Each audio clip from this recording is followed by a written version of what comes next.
একদম রেডি হয়ে গেছি। হ্যাঁ যাবো যাবো কোথায় বলছিলাম, যদি যাওয়ার সময় হয় না আমার বাড়িতে চিৎকার আরম্ভ হয়, কারণ হচ্ছে আমার মেয়ে একাই 101 ঘন্টা ধরে সাজে। আর তোজো হচ্ছে আমাদের নাচের আন্টির ছেলে, এটা থেকে পড়ছিল, অলরেডি পড়া আর কি কমপ্লিট, এখন যাচ্ছি আমাদের একদমই পাশে, তার জন্য যাওয়া হচ্ছে।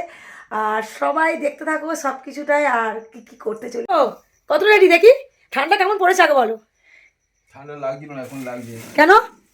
জানি। বিশাল ঠান্ডা পড়েছে কিন্তু যাই বলো। ব্যাস তোমার জামাটা বেশ সুন্দর করে দিয়ে কিনেছো গো। আমি হ্যাঁ তোমার বউ কিনে দিয়েছি। তোমার বউ কোথা থেকে কিনে দিয়েছে গো? যাই না, এটা মল থেকে কিনে দিয়েছিলাম, মনে নেই কাশ্মীরে যাওয়ার সময়? তুমি আমার দিকে তাকাও দেখি, ভালো লাগছে। এই এটা কিন্তু আমার টুপি, তুমি পড়েছো কেন? গোলা ঠান্ডা। আর থাক এটাই তুমি পরো, আমি তো চাদর গায়ে দেবো।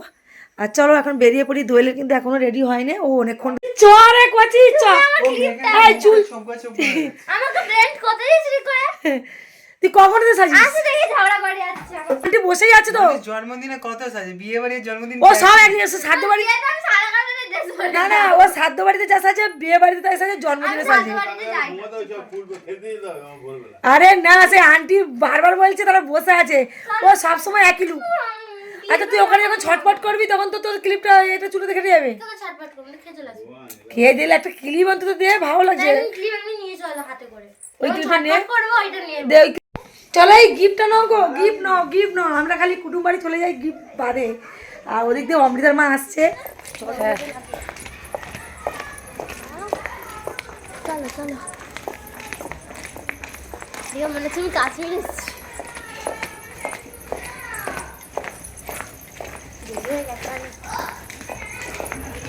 বাবা চলে গেছে, সবাই মানে সামনে দাঁড়িয়ে যাচ্ছে, আমার একদম পিছনে, বাড়ির পিছনেই আন্টিদের বাড়ি। বাড়ির সামনে। আর আমাদের বাড়িতে পিছনে, আর শপিং মলের সামনে থেকে যাবো, মানে পিছন কিন্তু পিছন থেকে যাওয়া যায় না, আগে যাওয়া যেত আন্টিদের পুকুর ধার থেকে, আন্টিরা পাঁচিল দিয়ে দিয়েছে, আর এখন ঘুরে যেতে হয়। চলো শপিং মল চলে এলো, মানে আমাদের বাড়ি আর শপিং মল কত দূর ডিফারেন্স এতদিনে অন্তত বুঝেছো। শীতের রাত, অনেকটাই রাত হয়ে গেছে, রাস্তাঘাট একদমই ফাঁকা, চলে এলাম নাচের আন্টিদের বাড়ি। হ্যাঁ ওনাকে কিন্তু আমি বৌদি রাখি না, নাচের আন্টি বলেই ডাকি। হ্যাঁ আমাকে উনি বৌদি রাখে, আমিও ওনাকে বৌদি রাখি, কিন্তু মাঝে মাঝে ডাকি, বেশিরভাগটাই নাচের আন্টি বলি। আর ওনাদের ঘরটা ভীষণ সুন্দর সাজানো, তোমরা এতক্ষণে দেখে নিশ্চয়ই বুঝতে পেরেছো। হ্যাঁ অনেক সময় কিন্তু নাচের সময় আসলে আমি অনেক সময় কিন্তু ভিডিও করি। আর চলো আন্টি আমাদের দেখে কতটা খুশি দেখেছো। হ্যাঁ উনি আমাদেরকে খুবই ভালোবাসে। আর এই যে আমাদের তোজোকে গিফটটা দিলাম, আর এসে দেখলাম সবাই ছবি তোলায় ব্যস্ত। আর আন্টি সব দিকে খেয়াল রাখে, আমাদের আসার সঙ্গে সঙ্গে পকোড়া আর কফি ধরিয়ে দিল, তারপরে গান চালিয়ে দিয়েছে, বললো তোমরা মন খুলে আনন্দ করো। বলি কই আনন্দ আর করবো না, সবাই মিলে শুধু সেলফি তোলাই ব্যস্ত। অমৃতার মাটাও এখনো আসছে না, ছটপট করছে মনটা, একসাথে আসলে ছবি তোলার মজাটাই আলাদা। আমি যে গল্প করতে ভালোবাসি তোমরা এতদিনেই জানতে পেরে গেছো। চলো বন্ধুরা গল্প তো করলাম, এবার কেকটা দেখে নাও, কত সুন্দর একটা কেক এসছে তোজোর জন্মদিনে। আর আমাদের তোজো না সত্যি খুব ভালো গো, ওর মতন আমি ছেলে খুব কম দেখি, এত ভালো ছেলে। আমি আন্টিদের বাড়িতে নেই করে 4-5 বছর তো হবেই আসতেছি, তোজো তখন খুবই ছোটো ছিল। আর ও না সবসময় একা থাকে, তো যখন কেউ আসে তো ও খুব আনন্দ পায়।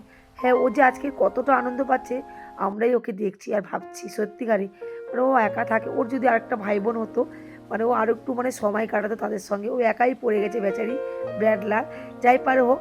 কিন্তু আজকের ও খুব মজা করছে, আমার দেখে তো ভীষণ ভালো লাগছে।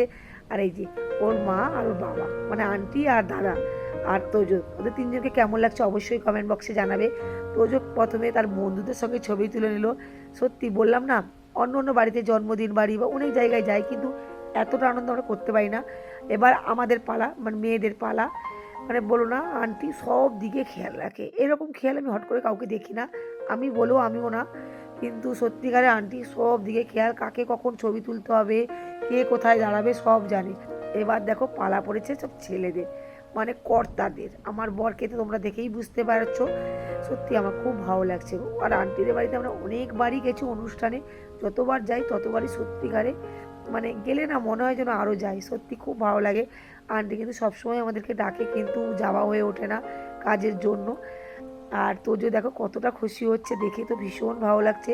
সারা জীবন যেন বাবু তুই এরকমই থাকিস আর হাসি খুশি থাকিস। দেখো মা বাবার কত স্বপ্ন থাকে, একটা ছেলে মানুষের মতো মানুষ হবে। সত্যি তোজোর মধ্যে কিন্তু সব গুণটাই আছে, আর আমার দেখেই তো তাই মনে হচ্ছে। তোমরা অবশ্যই কমেন্ট বক্সে জানাবে তোজোকে কেমন লাগলো তোমাদের। আর এই দেখো বৌদি তো ভীষণ সুন্দর সেজেছে আর খুব ভালো লাগছিল। আমাদের অমৃতার মা কিন্তু এখনো আসেনি, বেচারির জন্য আমার মনটা ছটপট ছটপট করছে। ছোট্ট তাও অনেকেও আসেনি, যেহেতু পরীক্ষার জন্য অনেক বাচ্চা আসতে পারছে না, তার জন্য আজকে ফাঁকা ফাঁকা লাগছে। কিন্তু আন্টিদের বাড়ি ফাঁকা ফাঁকা আমি কখনো দেখতে পাই না, কারণ হচ্ছে আন্টি সবাইকে নিয়ে আনন্দ করতে ভীষণ ভালোবাসে। যাই পারো অমৃতার মাথা তো এখনও আসছে না, আমারও মনটা ছটপট করছে। চলো আমরা তখন কেকটা খেয়ে নিই। কেক খেতে না খেতে অমৃতার মা হাজির, ওই লাল জামা পরে আছে, সোয়েটারটা লাল পরে আছে, জামা না সোয়েটার। তারপরে তো একটু সেলফি তুলে নিলাম, আর আমাদের আন্টি দেখো আমাদের দোয়েল বুড়ির সঙ্গে একটু ছবি তুলে নিলাম। আমাদের আন্টি তো চট করে সবার সঙ্গে মিশতে ভালোবাসে, আর আমার তো খুবই ভালো লাগে। অহংকার জিনিসটা যে আন্টির মধ্যে নেই, এই তার জন্যে আন্টিকে আমার ভীষণ ভালো লাগে।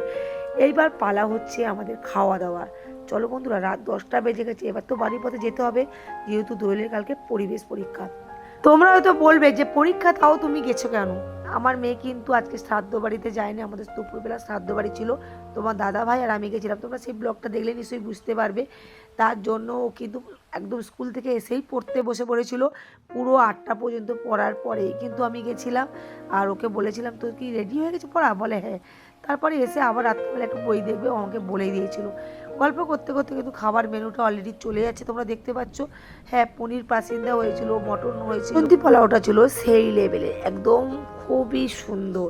আর রান্নাগুলো এতটাই সুন্দর ভাবা যায় না, মানে সত্যি সুন্দর হয়েছিল। কিন্তু আমি যেহেতু মটন খাই না সবাই বলছিল বলেই আমি বলছিলাম। আর আমাকে দিয়েছিল পনিরের তরকারি।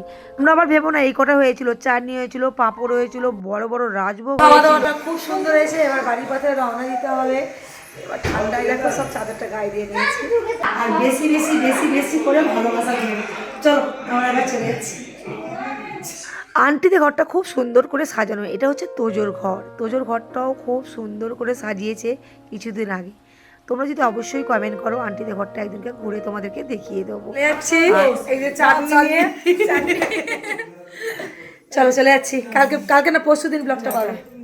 আমার শনিবার আছে। হ্যাঁ টাটা করে দাও, টাটা করে দাও। হ্যাঁ চলো চলো টাটা। চলো, একটা ভালো জিনিস হলো মাংসটা না খেয়ে আন্টির হাতে রান্নাটা খেলাম, পনিরটা ভীষণ সুন্দর, সত্যি সুন্দর।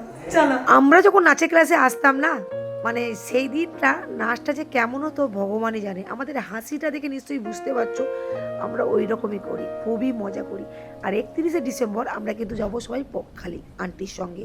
তোমরা অবশ্যই ভিডিওটা দেখতে থাকবে, খুব মজা করব, সেটাও দেখতে থাকবি। দেখো এবার বাড়ি যাওয়ার পালা।